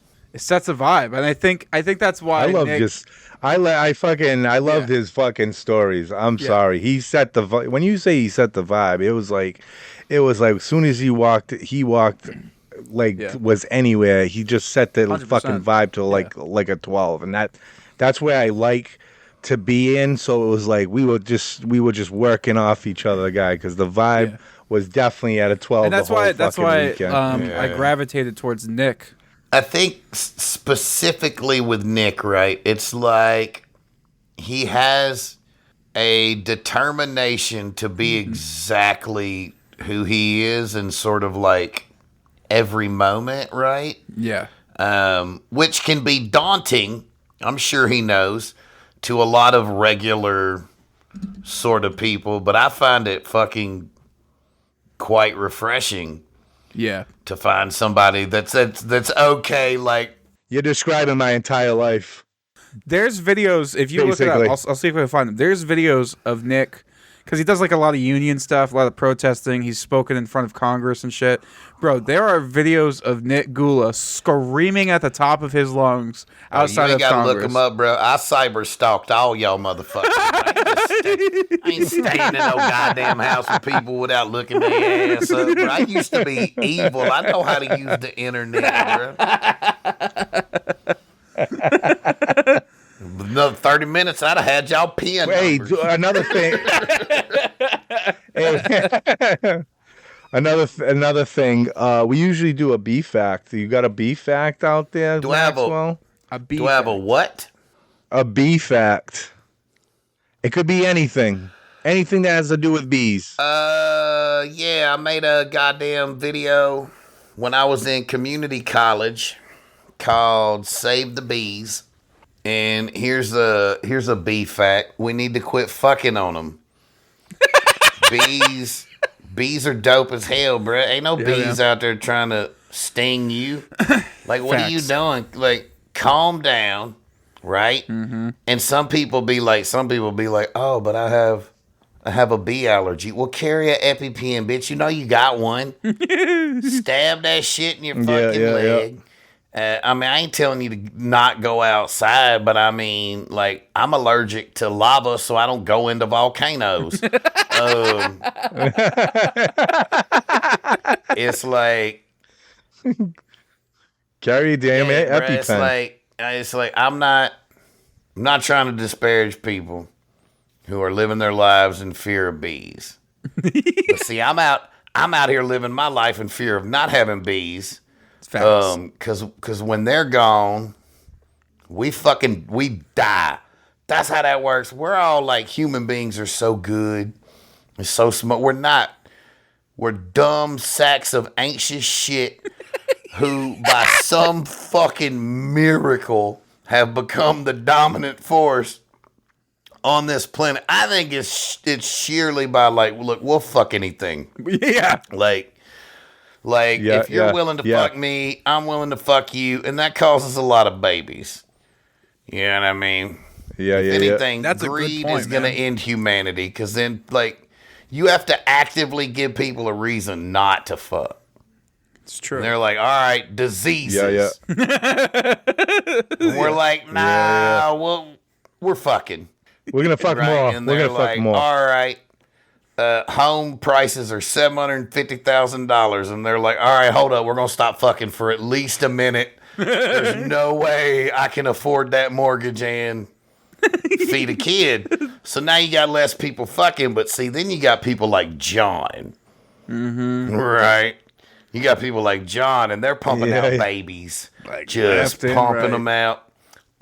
He's probably fucking right now. We haven't heard from him in a minute. Where's John? From him in a minute. He could be fucking right now. That was a clever way for me to bring John back into the conversation. Professional, right here.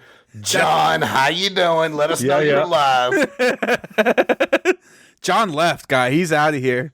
John left. Yeah. He had to go because that was the exact reason he had to go. He had to go make another did text baby. us. He said fuck. it was very nice meeting you and having you on the pod. But yeah, he had to go. He had to go take care of his baby. That's a lie. I am his baby. That's a lie. He's not taking care of me right now, dude. He's down there playing fucking video games. And I mean, it's whatever. He ain't got to believe me. Fact check it later. Fact check this 15 years from now. Bet all this is true. Every bit of it's true. Even the shit that wasn't true, that's just because he changed it. Because I told him what was up, like, and he made micro changes. We have a decent relationship now. I'll be honest. It's not that bad. We do go fishing now. We didn't used to do that. We go fishing all the time now. It's fucking crazy. He still hates motorcycles, though, dude. What a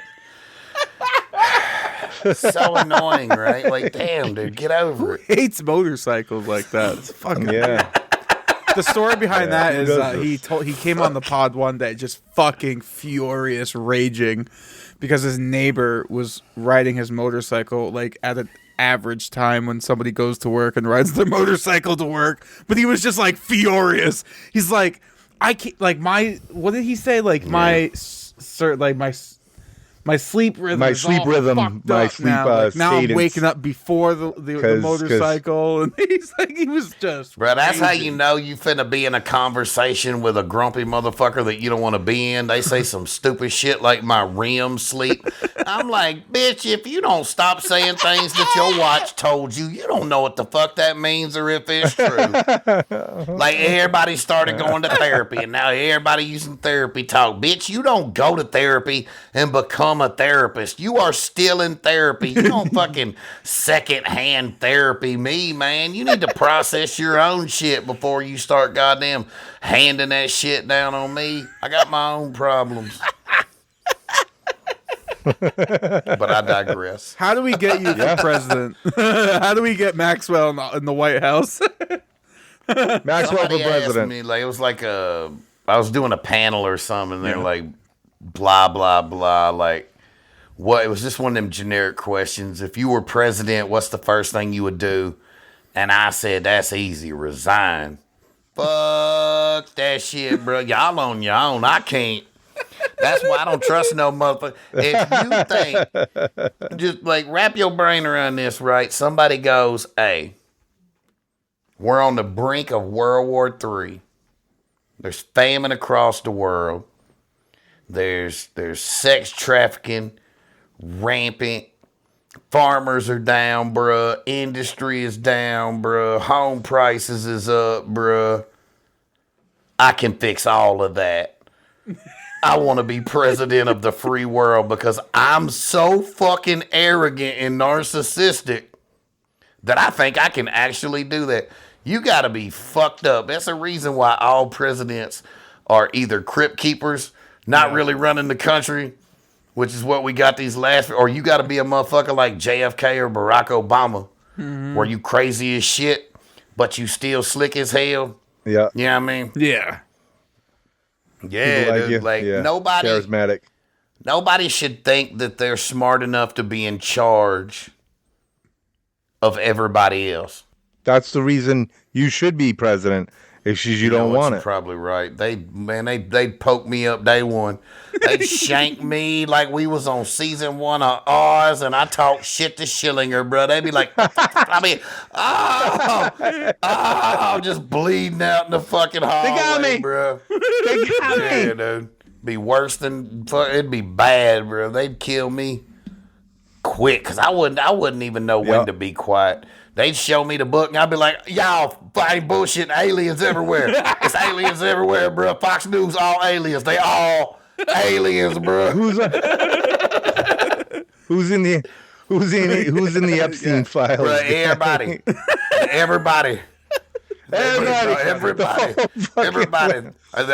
We're all in there somehow, bro. We're all complicit. We were all Catholic priests. Everybody did everything. Humanity, it has not done well. We did, like, the dinosaurs were kicking it. They was looking like birds and shit. They was just hanging out. And then humanity came along and we was like, no, we're going to lie on dinosaurs. We're going to be like Jurassic Park. T-Rex had tiny ass arms, couldn't jerk off, but he ran after Jeeps. All that's a lie. All that, except for that he couldn't jerk off. T-Rex could not jerk off. And that's why he was so frustrated. Not with those little arms. No, definitely not. Definitely can't jerk off, guy. He's got little arms. I mean, and big hands, even my feet. dog can fuck a toy. Even my He dog can't wipe can his do own it. ass. Could you imagine being that intimidating and you can't even wipe your own ass? A brontosaurus, a vegan ass brontosaurus just stroll by all slow, being like, "Oh, dookie booty T-Rex, you nasty," and you can't do nothing, man, nothing. Nothing. Bite him. You know what? About I it. take that back. You can do something. You're a fucking T-Rex. You just kill him. Just kill his, rip his throat fucking out. ass, guy. Yeah. That's it. You know, Then have your babies history's eat a everything. lie. Fucking Dookie hell. Booty T-Rex is a fucking amazing line. Yeah. T-Rex didn't think so. Put that on a That shit, on a shirt. T-Rex was Put that on a sad for a shirt. week on that one. He went back. He went back home and shit. He told his little T-Rex wife. He said, "You will never guess what happened to me today." It's just like that show Dinosaurs. Remember that fucked up show Dinosaurs? It was like a sitcom. Yeah, with the baby and shit. Yeah. That shit was. That's low key like. That's a Not the dark mama. ass show. It is. It Like is. like Yeah, that yeah. show. That Oh, show yeah. ends with all the dinosaurs being erased from the earth. Everybody dies. Yeah. That was a kid's show. And that was like, Yeah, It was like- yeah. they died, bro. All of them. No, you're gonna get reality, guy. We're not All like of this in the. Jim Henson was like, "Fuck This you." is that's why Gen X is so fucked up. We had fucking shows like that. I ain't gonna guy. lie. I think it was the Whippets. They showed her I mean, shit. it could have been dinosaurs, or it Yeah, could have yeah. been the Whippets. I think it was dinosaurs. I'm gonna put it on Dad. I remember, Dinosaurs. he was out there. He was at the park, and he was out there just sucking down whipped cream, saying, "Not the mama, not the mama, not the mama." Yeah. And I said, "We're fucked, dude. We're cooked. This dude is We're sucking cooked. whipped cream, watching dinosaurs, bro. We are not getting smarter. We are getting dumber." And I was dumb. correct. Yep. Oh shit. Bro, ain't it like fucking? It's like 2 a.m. So- where y'all are at, right? It is 10:40 p.m. right now. It's not too late. Oh, that's not bad. I talk a lot. That's okay. That's why people people that be on, they listen to Tell Them Steve Dave. They're like, shut up and let them talk. And I'm like, no, thank you. This is my Just show because now. you like Brian Walton Q don't mean I'm finna stop talking. Absolutely not. And I think that's where it went wrong. They were like, could you just please stop talking so much? And I was like, no, dude, I drove 15 hours to be here. I'm talking this whole time. Yeah, man. See, like the thing about that is like, okay, well, next week's episode will be different. If you didn't like, you know what I mean? Like, I'll never go online and just like dox somebody or call the cops on somebody. Like, that is fucking insane. Yeah, it was weird, but a lot of it's just like, now in retrospect, I understand. One, people who are lashing out at other people online are generally like just hurt themselves, right? They're in a bad way. It's true. Because now that I'm happy, I don't argue with none of that shit, right? I'm not angry at any of that shit. But I was then, because I was personally in a bad place. It didn't even necessarily have anything to do with them. Because in the same context, like, if a random person just calls my mother a whore on the internet, I don't care. But because they did it in this Tell 'em Steve Day forum, I'm like hurt inside, right? Yeah. It makes no sense, right? I was just a hurt person that was gonna be hurt at whatever I was looking at, right? And I think the second is just sort of a misconstrued idea of who I am and my purpose in that world. They judge you on like that, you know, the episode that they heard, but what they don't realize or what they're not privy to is all the stuff that happens before Mike and then after Mike. And then they also don't realize that sometimes, I mean, even we get into it. Sometimes when you're on mic, you're almost playing a character. You're almost playing it up. You're realizing that people are listening, and so you're putting on a show. You know what I mean? Like, it's just, it happens. On the first 100 episodes, that's probably me. That's the most me. But like, anytime, and feel free to cut this if it's too deep and I'm giving away trade secrets. But it feels like this is something that should be pretty easy to figure out, right? But a lot of people don't. They don't. I play the part that I'm supposed to play. Yeah. Specifically as directed by the people that you're telling me to do something else, right? Like, so you're like, do a different thing, not knowing that this is exactly what I've been directed to do. Yeah. Right. So here's an episode where I'm talking about wrestling or something, for example, a lot. And people are like, why is that a thing? But they don't know that that episode only exists because I was in town and they weren't going to record an episode that week. You were going to get nothing. Yeah. But because I was in town, they say, let's record something. But they don't just record things. They have things prepared. Yeah. I don't know if you've noticed, but Walt tends to go through a list of things. Yeah. Or Brian tends to go through a list of things. Or Q tends to bring things up. They know what they're going to talk about beforehand. That generally does not happen with me. An episode with me is very off the cuff. Probably planned in the 2 to 3 days prior, if not that day. Yeah. I know for a fact the last one I did, it wasn't happening until 30 minutes before we recorded it. Right. And Walt was on the fence. Should we do it? Should we not do it? Should we just not give them an episode? And I was like, I'm here, whatever y'all want to do. And he's like, all right, well, let's do it. So thank you for that. You fuckers out there. You wouldn't have had an episode of Tell 'em Steve Dave without this man. And I know I specifically went out of my way to try to express it. Like, I just want everybody to be happy. If you don't like my voice and you don't like me personally and you hate when I'm on Tell 'em Steve Dave, I'm super sorry. But you're just going to have to skip that one. That's it. That's all you got. That's that's all they have to do. It's like, you know, I don't know what else. I don't know what else to do. Like, I'm not at war with anybody. Yeah. I don't care. This is a long, long time ago. that these interactions happened. There was a guy that I met this weekend at the thing who was apologizing for yelling at me on the internet over a wrestling thing or something, and I was like, "It's all good, baby." Like that's well behind me, man. I'm nothing but happy thoughts, and that must be like crazy for you though, to be like, sorry for somebody coming up to you and say, "Sorry, I talked a lot of shit about you online. You're actually a nice person." Like once they see you as like a human being. You get it. Unfortunately for me, it's been. 15 years is a long. It's a long time. That's a long time. So you've got to put it in perspective. There have been people on the internet actively mad at me over Tell 'em Steve Dave for 14 years. Their anger for me is in high school. That's so true. But I haven't been upset about any of it. I don't even look at any of that stuff anymore. Yeah.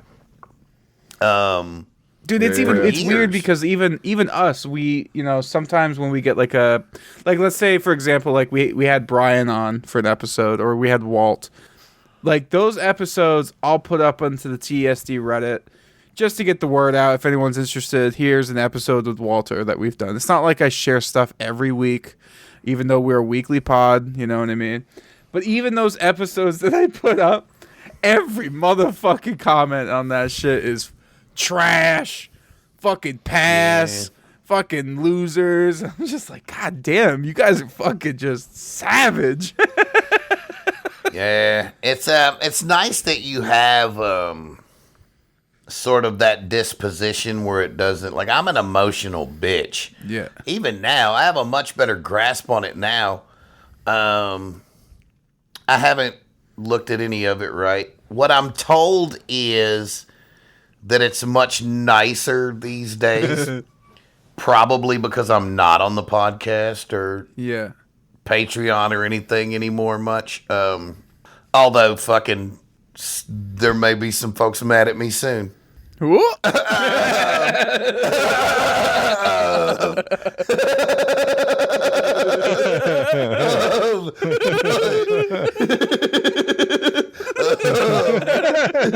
No spoilers, but yeah, I'm just used to it, right? Yeah.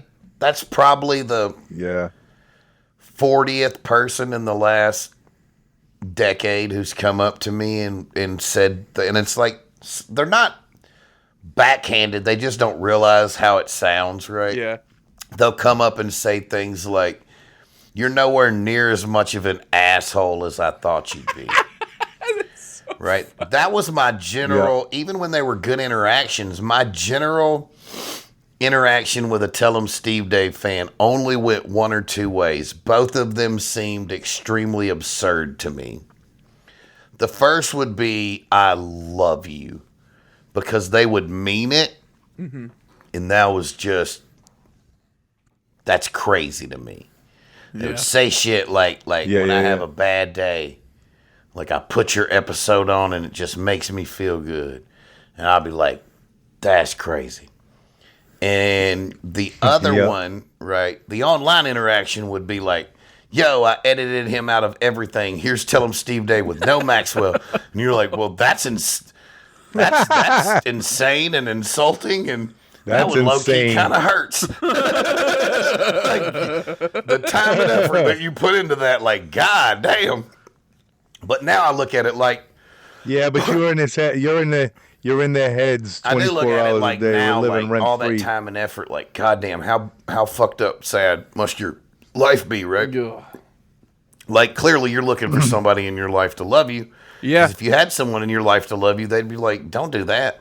That's a waste of your time." My pussy. Why would you do that? You could be fucking me right now. We could be fucking right now. Instead, you're posting shit on the internet. If it wasn't someone who was just nice, I love you, crazy. There was never any middling sort of interactions. It would be someone who was like, "I hated you, And then I met you, and now I don't. And I was like, I would just have to go, I mean, yeah, okay, thanks. But on the inside, all I could think, right, literally, going back through everything I've ever done, like, what a strong emotion to have. You fucking hated me. That's a crazy thing to say to someone. Dude, that's so weird. I fucking hated you. Or they'll say shit like, I didn't think you were funny, but you seem pretty funny. Like, why?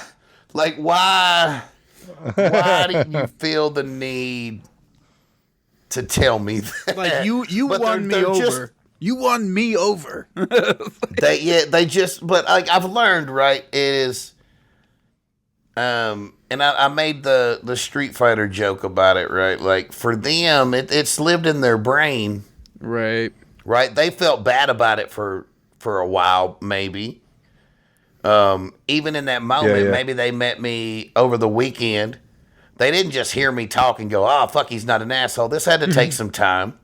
Right? They were on the sidelines watching me interact with other people before they felt the need to come up and go, hey. Yeah. Like, my bad or whatever. But it seems like this weekend, other than that one interaction, which was fine because, like I said, right, like to them, it's one of the most significant things that ever happened to them. For me, it's Tuesday. I don't fucking remember it, right? Like I know we had this interaction that stuck with you, but for me, I immediately forgot it. like for me, it was 3 hours. For you, it was fucking 7 years. Right. Yeah. So I do want to give them that closure because I think it is important to acknowledge, like, it's totally cool, man. Like, you're a different person, I'm a different person. Nobody's defined by something that they did. Well, I mean, some people are. most people are not defined by a single action or even a string of actions, right? I think that most people are redeemable, and the people who come from the other side are oftentimes the best allies in whatever sort of thing that you're doing, right? Like, going through. And I don't know, man. I just I feel blessed. I always told people when I was in my 20s and even early 30s, right? I said, I promise you I'm not going to live to 45, dude. I don't see that in the cards for me, right? Like, I've lived too hard. I have this mentality like I'm just getting guns pulled on me and getting in fights and like suicidal thoughts and just all these different things, man. Like, something's going to get me, right? And that's why I have to live life to the fullest. And I always did. Like, I had no inhibitions. I shot for the moon, bruh. I had big dreams, and I believed in achieving them. Because, I literally would tell folks, I'm going to be dead by 45, right? My kids will be barely adults, and that'll be right about when I wrap it up. So I gotta make sure that I get shit done. That's why I was so desperate on telling Steve Day when this door opened for me, right? When this opportunity was in front of me for the first time in my life, I saw the possibility of maybe being able to leave a life for my kids when I was fucking dead at 45. And I turned 45 2 weeks ago. And my the same age. My kids are good, bro. Like, all the things that I was terrified of through all these years of telling Steve Dave, right? Every one of those podcasts, every episode of Maxwell's House that I did was all in hopes of connecting with enough people as an entertainer that maybe one day I could lay down like enough real estate to feel like I provided my kids with the life that they deserve. And it's crazy to think that I did that, man. And I think that I did right. I hope everyone this weekend who interacted with me or whatever it happened to be, man, that they got the best version of me. Mm-hmm. Right? And that, like, I lived up to expectations and that I was open and available and having conversations and taking all the pictures, because I've never been that guy before. I've never wanted to be that guy before. But it was fucking, like I said, dude, it was something special, right? I'll remember that shit. For at least the next week, you'll remember it. It's fine. Fucking Curator will remind me, dude. He's not. You remember those two assholes that had He's that not podcast? going anywhere, dog. I promise you, he gonna have this one fucking, soon as you fucking upload it, he gonna fix the metadata. Oh, yeah. What fits his particular preference. Yours will be fine, but he's gonna be like, I like mine with the Alpha Bravo. It's like, I don't need to hear this. Just He'll say shit like that to me. He won't even ask me why I don't do my metadata right. He'll be like, I don't mind taking 8 hours tonight to fix 185 episodes of metadata. And he'll do it. He'll do it. Not because he wants to help you, because he pities you. And he doesn't just want it to be right for him. You know how most folks will just fix this shit on theirs? Mm-hmm. He's like, I must fix it on my end, create an omnibus. Mm-hmm. Right, so everyone can have correct metadata, because everyone deserves correct metadata. And I'm just sitting there thinking, bro, if you say metadata one more goddamn time,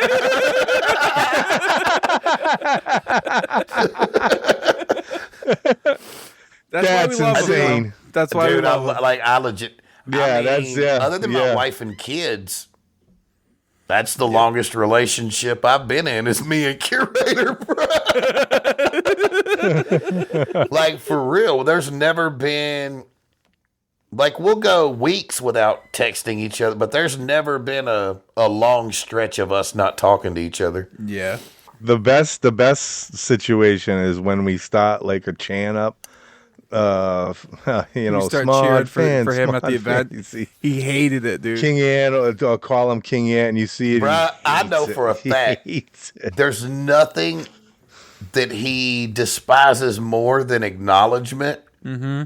So when that room started chanting his name, I knew for a fact my only job was to keep that shit going as long as I could.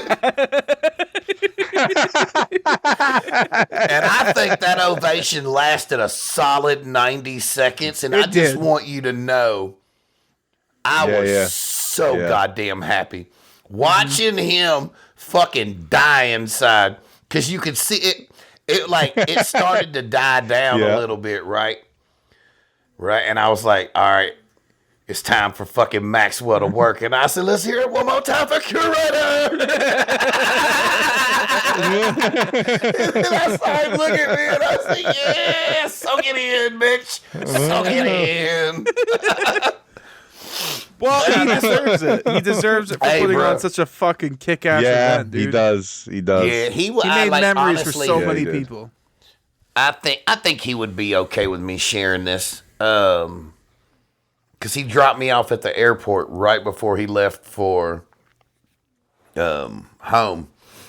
So we went to the flea market and a couple other places and the store and through Asbury Park, all these different things. And we were on the way to the airport, and we're both just fuck you dog ass exhausted, right? Just done. He misses the turn, adds 15 minutes to his drive. And it's just awful. But he said, he's like, I just don't have any complaints in me. He said, I think this was the best weekend of my life. Nice. Oh, yeah. Right. That's so nice to hear, dude. Fucking But here's the thing, though, right? Awesome. It wasn't because he had the best time of his entire life. It was because so many people were telling him, this is the first time I've ever got to meet other ants. He put so many people in that room, kind of like that cruise. People who had never met each other before, who will now have long-lasting relationships. Yep, just like me, Nick, and John. Through this stupid fucking podcast, right? And it just goes and goes and goes. And that's at its core, right?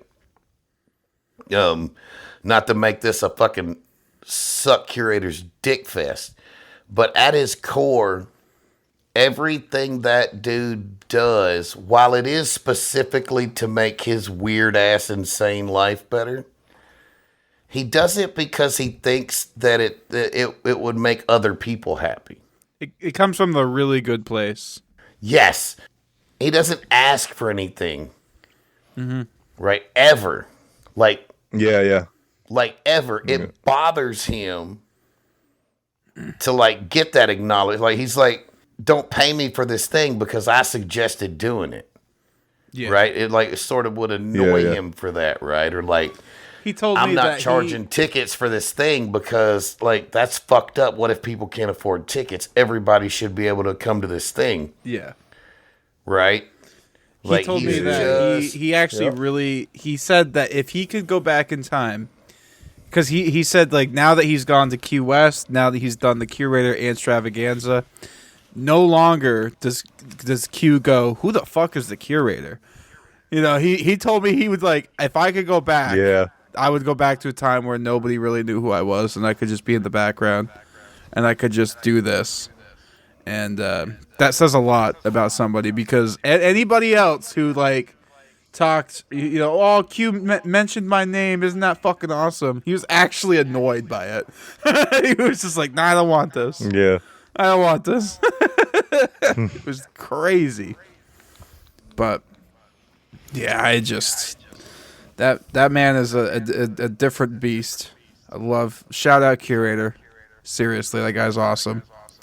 Yeah, dude, he's the best. Thank you, Maxwell, for giving your time and coming on and hanging out and just being fucking awesome. This was truly just an absolute pleasure hanging out with you this last weekend and during the pod. I will say, I just want to throw this out there that my Maxwell sympathizer patch hangs very proudly on my 4-color demon vest. And that's still crazy to me. I just want to say, be cool. Shut the fuck up. Buzz, motherfucker. Woo! Nice.